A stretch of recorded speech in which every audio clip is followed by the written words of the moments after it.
Good afternoon everyone. আজকে ব্লগটা শুরু করছি আমি ঠিক সন্ধ্যে থেকে। তাহলে আজকে একটু নতুনত্ব কিছু সন্ধ্যে দিয়ে আজকে ব্লগটা শুরু করব কালকে পর্যন্ত। তাহলে চলো, এখন বাজে 7টা, একদম 7টা 5। আর আমি বসিয়ে দিয়েছি চাটা না খেলে চলবে না। আর আমি যে কতটা ভাগ্য করে এসেছি, কত ভাগ্য করে যে শাশুড়ি পেয়েছি, সেটা আমি আর কাউকে বলে বোঝাতে পারবো না। কারণটা বলছি, কারণটাও দেখাবো। কারণ আর চাটা করে নিয়ে কারণটা দেখাবো যে কেন বললাম যে আমার মতো ভাগ্য কেউ হয়তো করিনি। দাঁড়াও, চাটা করে নেই। এখানে চা বসিয়ে দিয়েছি, চাটা হচ্ছে, চাটা খেয়ে নেই তারপরে দেখাচ্ছি। এই যে চা করেছি, এবার চা খাবো। না চা, আর কারণটা কি সেটা তোমাদেরকে দেখিয়ে নেই। চা খেতে খেতে তোমাদেরকে দেখাই যে আমি কেন বলছিলাম। এইগুলো সব গ্রাম থেকে এসছে, মানে আমার শাশুড়ি মা পাঠিয়েছে। ওপরে নুন দেওয়া আছে, আর এই যে কোটো খুলে দেখাই কি পাঠিয়েছে। তালের বড়া, অর্ধেকটা আমি খেয়ে নিয়েছি, মানে অর্ধেকটা না, খানিকটা খেয়েছি আমরা, আর খানিকটা রয়েছে। এবার এগুলো ঢালতে হবে। আর এটা দেখাই, এগুলো দুপুরের পরে এসছে বলে আর খাওয়া হয়নি। কচু শাক আমার ফেভারিট, কচু শাক করে পাঠিয়েছে। আর ডাল, আর এখানে আছে নারকোল নাড়ু, এর থেকেও ভাগ বসানো হয়ে গেছে। আর এসছে আমসত্তর, যা যা খেতে ভালোবাসি। আর আছে সব থেকে স্পেশাল, আমাদের ওখানে অনেক মন্দির আছে, সেই মন্দিরের প্রসাদ। ভগবান যখন মেলায় তখন আর কি বলা যায়। দেখি কি কি আছে প্রসাদে। পায়েস, আলুর দম, আর এখানে তো পোলাও দেখা যাচ্ছে, ও মিষ্টি আছে ভেতরে। এইগুলো তো হলো খাওয়ার জিনিস। আরও দেখাচ্ছি, চলো। এই যে এখানে কি পাঠিয়েছে, ধর বের কর তো দেখি কি পাঠিয়েছে।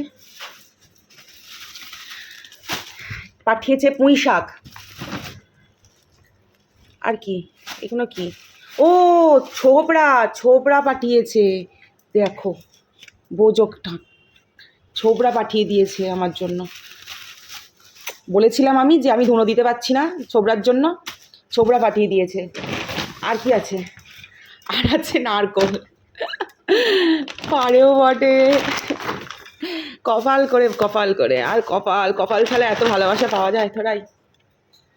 আমাকে আবার কল করেছে, আমি ঘুম থেকে উঠে কল ধরলাম, আমাকে কল করেছে কেমন হয়েছে হচ্ছে কচু শাক কেমন খেলে, প্রসাদ কেমন খেলে। আমি বিকেলের পরে আবার ঘুমাচ্ছিলাম, আমি কি খাবো।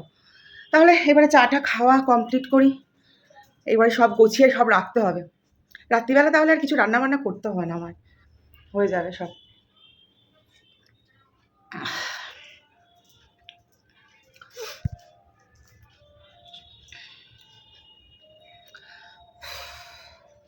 চোখ মুখের কি অবস্থা।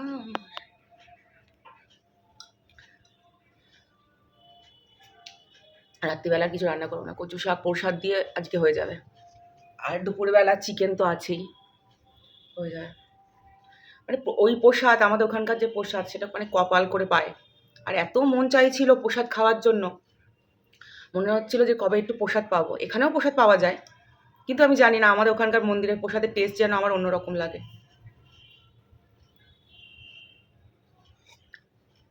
পুঁই শাকটা কেটে নেই, তাহলে কালকে রান্না করতে পারবো। আমি ভাবিও নি আমার শাশুড়ি মনে করে আমার জন্য ওই ছোবড়া পাঠিয়ে দেবে। সব মনে রাখে মায়েরা। আবার ফোন করে জিজ্ঞেস করছে কেমন খেলে তালের বড়া। তালের বড়া কটা মুখে পড়েছিলাম, কারণ আত্মার শান্তি দেওয়া খুব দরকার। তালের বড়াটা খেতে আমার এত ইচ্ছা করছিল। আমি তালের বড়া খেতে এত ভালোবাসি, কিন্তু এত পুড়ে আমি যে নিজে বানিয়ে খাই না। চাটা খেয়ে পুঁই শাকটা কেটে নেব, ব্যাস কাজ কমপ্লিট আজকের মতো। গুড মর্নিং এভরিওয়ান, আমি ভালো আছি, আশা করছি তোমরা সবাই ভালো আছো। আজকের ব্লগটা তো শুরু হয়েছে কালকে সন্ধ্যে দিয়ে, আর এখন আমি নিয়ে বসে পড়েছি চা, কারণ ঘরে কেউ নেই, আর সাথে আছে আমার লিকার চা। সবাই যে যার মতো স্কুলে চলে গেছে, ওয়েদারের জন্য গলা ভীষণ ব্যথা, গলার মধ্যে আমি কথা বলতে পারছি না, কিছু করার নেই, তাও কথা বলতে হয়। আর ঘর দোরের অবস্থা খুবই খারাপ, চোখ মুখের অবস্থাও খুবই খারাপ। তাহলে চলো এবার চাটা খাই, খেয়ে নিয়ে একটু দেখি কি টিফিন করা যায়, টিফিন করব, করে রান্না বসাবো, তোমাদের সঙ্গে শেয়ার করছি কি কি রান্না করলাম। এখানে ভাত বসিয়ে দিয়েছি, এখানে বসাবো হচ্ছে পুঁই শাক। এই যে পুঁই শাক ধোয়ার জন্য আমার এরকম ছোট একটা বাথটব আছে, এতে শাক পাতা ধুতে সুবিধা হয়, পরিষ্কার করে ধোয়া যায় বড় পাত্র হলে। এই পুঁই শাকটা ওই যে দেশের বাড়ি থেকে এসছে, খেয়ে নিতে হবে, টাটকা গাছের মাথা, নিজের বিনা সারের টেস্টই আলাদা, নিজের হাতে বসানো নিজের বাড়ির গাছের পুঁই শাকের টেস্টই আলাদা হয়। মানে পুঁই শাক না, সব কিছুরই টেস্ট আলাদা।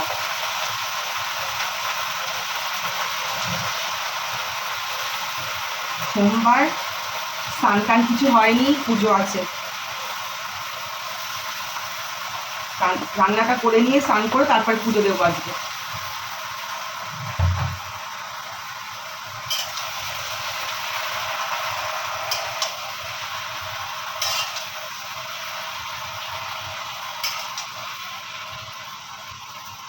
তাহলে রান্নাটা করে নিই, তারপরে কথা বলি তোমাদের সাথে। পুঁই শাক চচ্চড়ি আর ভাত ডাল এগুলো হয়ে গেছে, যেগুলো করেছি রান্না দুপুরবেলা। আর এখন করছি চিংড়ি মাছের ঝাল।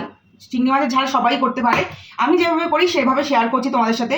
এখানে চিংড়ি মাছ নুন হলুদ মাখিয়ে রেখে দিয়েছি, কড়াই বসিয়ে দিয়েছি, কড়াইয়ের তেল গরম হয়ে গেছে। এবার চিংড়ি মাছগুলো আমি অল্প একটু ভেজে নেব।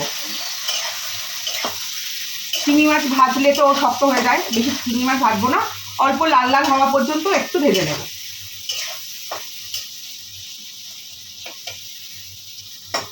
চিংড়ি মাছটা লাল লাল হয়ে গেছে, এই তেলের মধ্যে চিংড়ি মাছটা সরিয়ে দেবো, একটু সাইড করে দেব, দিয়ে দেব কুচানো রসুন। এটাই হচ্ছে চিংড়ি মাছের ঝালের হচ্ছে মেন, এই রসুন দিলে টেস্ট পুরো চেঞ্জ হয়ে যায়। কালো জিরে বা পাঁচ ফোড়নের থেকে রসুন যদি ফোড়ন দেওয়া হয় তার টেস্ট পুরো চেঞ্জ হয়ে যায়। এবার একটু ভাজতে দেব। আর এখানে আমি সর্ষে কাঁচা লঙ্কা আর অল্প নুন দিয়ে আমি এটা পেস্ট করে নিয়েছি। এবার এর মধ্যে দিয়ে দেবো আমি পরিমাণ মতো হলুদ, লঙ্কা দেবো না, আর লঙ্কার গুঁড়ো দেবো না, আর নুন দিয়ে পেস্ট করেছি, আর সামান্য লবণ দিয়ে দিচ্ছি টেস্ট অনুযায়ী মাছের। রসুন আর চিংড়ি মাছ সব একসাথে আবার একটু ভেজে নেব। এবার সর্ষে বাটাটার মধ্যে একটু জল দিয়ে নিলাম, দিয়ে এই যে একটু গুলে নিচ্ছি। সোনা সোনা সোনা মা, আর একটু দেখি তোর মুখটা। এবারে দিয়ে দিচ্ছি এই যে পেস্টটা দিয়ে দিচ্ছি। শোন শোন, শুনে যা, আর মুখটা দেখিয়ে যা। তুই হামাগুড়ি দিচ্ছিস কেন সেটা আগে শুনি। আমি এখানে রান্নার ভিডিও করছি বলে ও এখানে নিচে দিয়ে হামাগুড়ি দিয়ে দিয়ে যাচ্ছিল। কি অবস্থা, আমার বাড়িতে সব পাগল এক জায়গায়, কি অবস্থা।